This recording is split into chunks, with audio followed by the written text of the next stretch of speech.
It's a chilly day in Georgia, but we're out and about. There's steps over there, but there's rocks here. Steps, rocks. Steps, rocks. I think we know which way I'm going.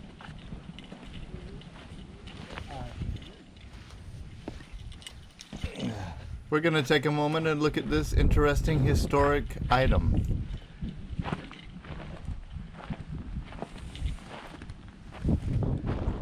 So this is Dowdall's Knob up on Pine Mountain, Georgia.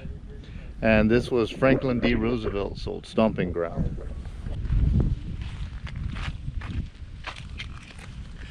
Franklin D. Roosevelt loved to picnic here.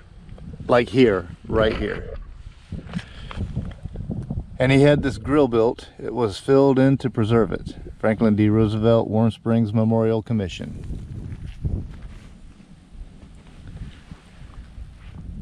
Pretty neat.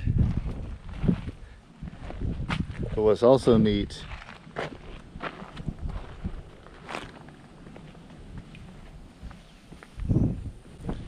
is the view.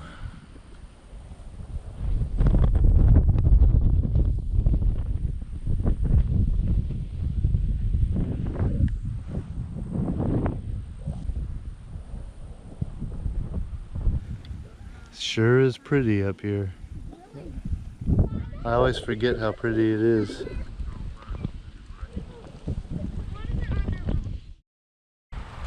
Warm Springs, Georgia. You may have heard of it.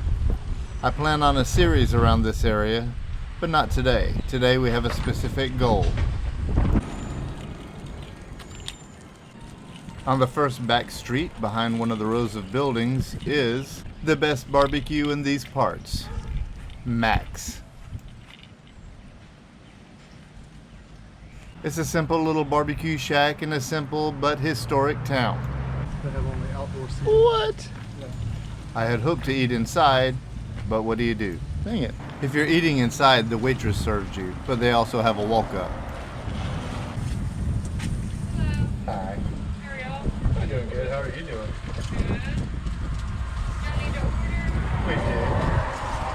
I like a barbecue sandwich with medium sauce and a rib sandwich with medium sauce and extra sauce on the side. Oh, and a Diet Coke. Okay.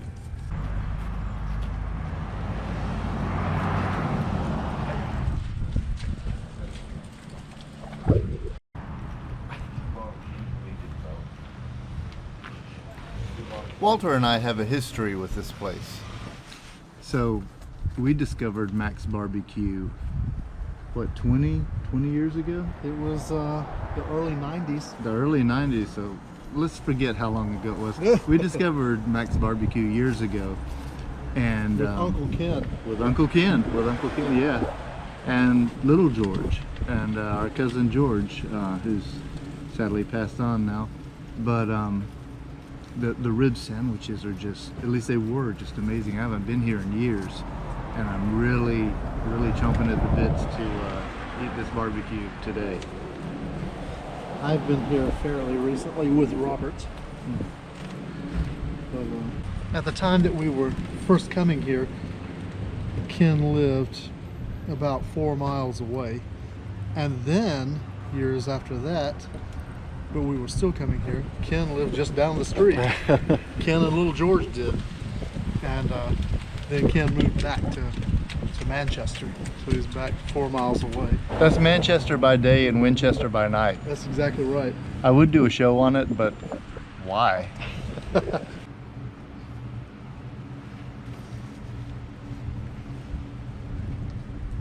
Barbecue is one of those things where there are as many opinions on what is good barbecue as there are people.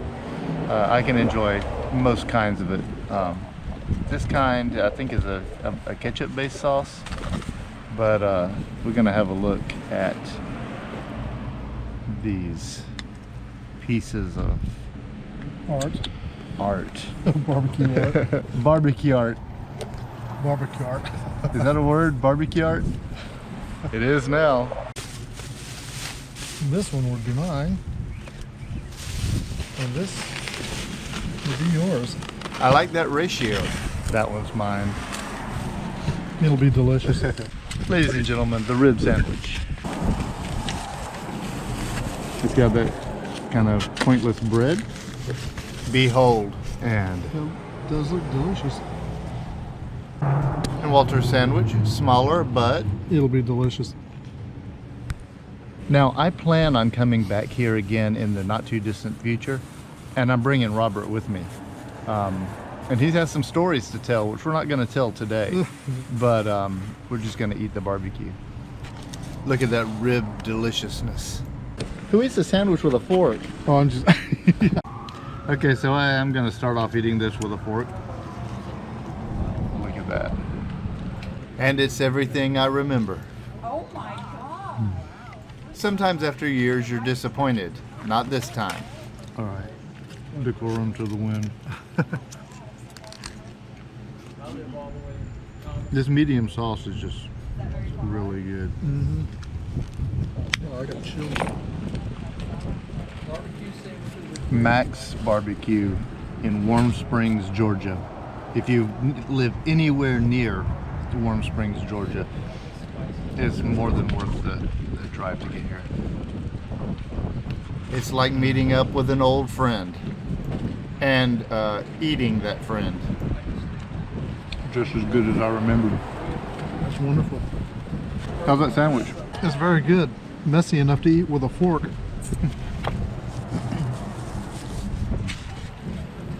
I have an 8x10 photograph of you and Ken sitting at the table behind us, and you're eating ribs. Your back is to the camera, but Ken is sitting across from me, and it's nice warm springtime or something in that photograph. Yeah, when I bring Robert over here, it might be a warmer day. And I believe the tables then were just simply white concrete tables. We have a history with Max. Mm-hmm. He also has Max Steakhouse over there. So good.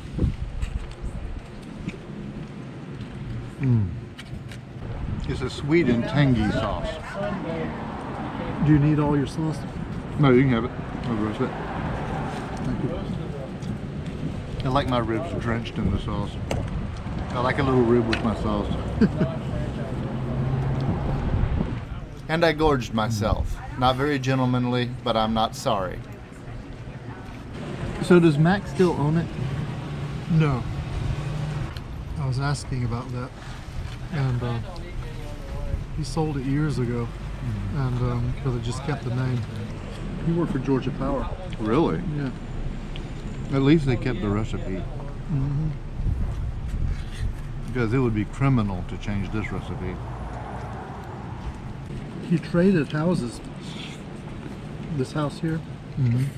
He traded that house, which is Max Steakhouse, for another guy's house. No, he traded this house for his own house.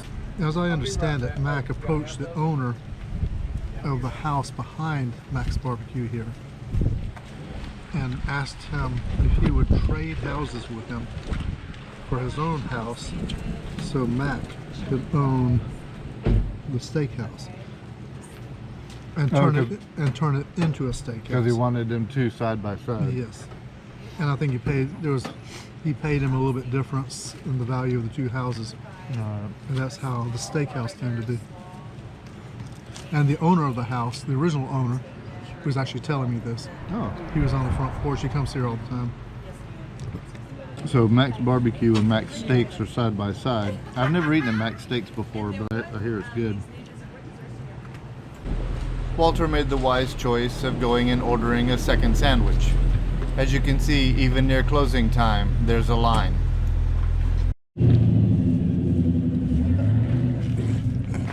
Sandwich number 2. But I'm gonna eat it to go. That's fine. So he's gonna eat it down the road. Well, with Brian Mallett.